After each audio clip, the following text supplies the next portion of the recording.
তোমরা ততক্ষণ পর্যন্ত সঠিকভাবে ইংরেজি উচ্চারণ ও বানান শিখতে পারবে না যতক্ষণ না ইংরেজি শব্দগুলোকে ভেঙে ভেঙে উচ্চারণ ও বানান করা শিখতে পারছো।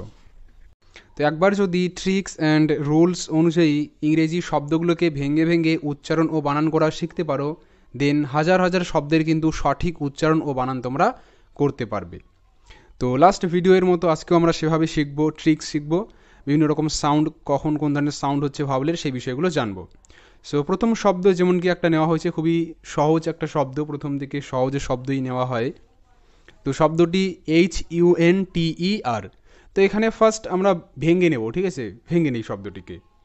তো বলেছিলাম যে যখন দুটি কনসোনেন্ট পাশাপাশি থাকে তখন কিন্তু মাঝখান থেকে ভেঙে দিতে হয়। যারা লাস্ট ভিডিওগুলো দেখেছো বুঝতে পারবে।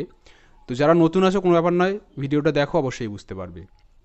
তো বললাম কি যে দুটি কনসোনেন্ট যদি পাশাপাশি থাকে, তো যেমন কি এই হান্টার শব্দটিতে দুটি কনসোনেন্ট কিন্তু পাশাপাশি আছে, এন এবং টি, তাই মাঝখান থেকে ভেঙে দিয়ে আমাদের এটার উচ্চারণ করতে হবে। যেমন মাঝখান থেকে যদি ভেঙে দেই তো HUN এটা একটা পার্ট হান, এরপরে আছে TER এটা একটা পার্ট টার, হান্টার হান্টার। তো দেখো এখানে ভাওলের সাউন্ডগুলো দেখো। তো এখানে দেখো হান, এই যে HUN হান মানে ইউ এর আ সাউন্ড হচ্ছে, কারণ কি ইউ এর পর এখানে দুটি কনসোনেন্ট পরপর আছে। দেখো এখন short sound, long sound, VCV rule, CVC rule এই বিষয়গুলো আর করাচ্ছি না, এগুলো অনেক আগে করিয়েছি। এখন এইভাবে করালে অনেক সময় লাগবে, ঠিক আছে। তো যারা জানো না কমেন্ট করো, আমি এই বিষয়ে এক্সট্রা একটা ভিডিও আমি বানিয়ে দেবো। সো মনে রাখো যে ইউ এর পর দুটি কনসোনেন্ট পরপর থাকলে শর্ট সাউন্ড হবেই। তো ইউ এর শর্ট সাউন্ড আ, এখানে তোমরা ভাওলের শর্ট সাউন্ডগুলো একটু দেখে নাও। তো ইউ এর শর্ট সাউন্ড আ, তাই হান TER টার।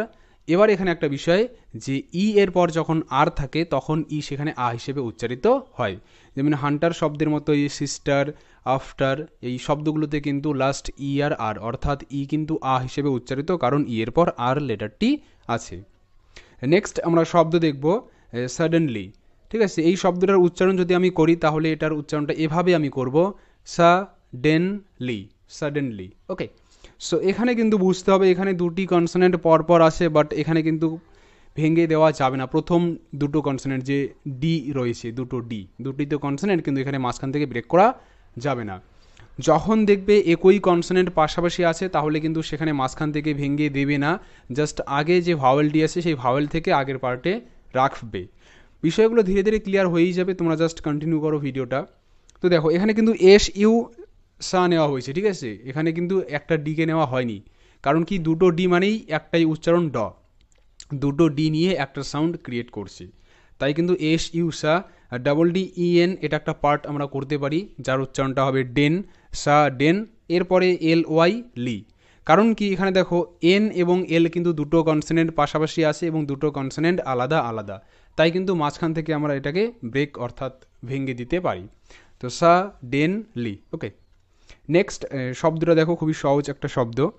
নেক্সট শব্দটি আমরা দেখবো, এখানে কিন্তু দুটি ভাওয়েল পাশাপাশি আছে, তার মানে এখানেও একটা কনফিউশনের ব্যাপার।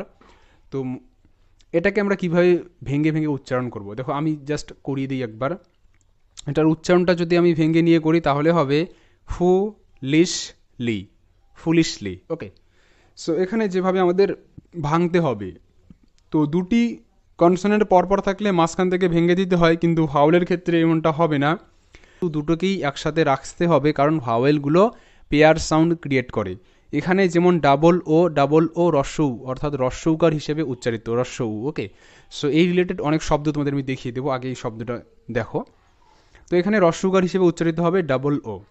তো তাই কিন্তু ভাওয়েল থেকেই মানে ভেঙে দিতে হবে, ওই যে দুটো ভাওয়েলকে একসাথে রাখতে হবে। তো FO এটা ফু, এবার LISH, দেখো লিশ, এখানে কেন SHকে একসাথে নেওয়া হয়েছে, মাঝখান থেকে ভেঙে দেওয়া হয়নি, কারণ কি SH কিন্তু একটা ডাইগ্রাফ, SHতে তাহলে স হয়, তো LISH একসাথেই নিতে হবে। শুধুমাত্র LIS নিলে হবে না, LISH এখান থেকে ভাঙতে হবে, লিশ, ফু লিশ, আর লাস্ট পার্ট LY লি, ফু লিশ লি। আগে যেমন সাডেনলি শব্দটিতে LY লি ছিল লাস্ট, তো ফুলিশলি শব্দেও LY লাস্ট লি, ফুলিশলি। তো এখানে যেটা বললাম যে দুটি ও মানে ও কিন্তু রস্যকার হিসেবে উচ্চারিত হয়। তো এইরকম শব্দগুলো দেখো, যেমন কুল, টুক, বুক, প্রত্যেকটিতে কিন্তু ও রস্যকার হিসেবে উচ্চারিত। সো নেক্সট শব্দ আমরা দেখব, এটাও খুবই ইম্পর্টেন্ট একটা শব্দ বা আমাদের প্রচলিত একটা শব্দ। যেমন এই শব্দটির ভেঙে ভেঙে উচ্চারণটা এমন হবে এক্সপেনসিভ, এক্সপেন্সিভ, এক্সপেন্সিভ। তো এটাকে কি করে ভাঙতে হবে? দেখো, দুটো কনসোনেন্ট পাশাপাশি থাকলে মাঝখান থেকে ব্রেক করতে হয়, ভাঙতে হয়। তো এখানে এক্স পি দুটো কনসোনেন্ট পাশাপাশি আছে, তো মাঝখান থেকে ভেঙে দেবো ই এক্স একটা পার্ট এক্স। তারপরে কি আছে এন এস, এন এস পাশাপাশি আছে, তো এখানেও কিন্তু আমরা মাঝখান থেকে ভেঙে দেব। তাহলে পি ই এন পেন হয়ে যাবে এক্স পেন, আর পরে এস আই ভিই এটা একটা প্যাটার্ন, এটা হবে সিফ। যেমন টি আই ভিই হয় টিফ, টিফ, ঠিক সেভাবে S I V E sieve, sieve. Okay, so এটার উচ্চারণটা হবে এক্সপেনসিভ, এক্সপেনসিভ, এক্সপেনসিভ। সো এটাই কিন্তু ছিল আজকের ছোট্ট একটি ক্লাস। যদি ভালো লাগে থাকে তো অবশ্যই লাইক দিয়ে চ্যানেলকে সাবস্ক্রাইব করে বেল আইকনটি অন করে রাখবে পরবর্তী লেটেস্ট আপডেটগুলি সবার আগে পাওয়ার জন্য। So keep watching and keep learning.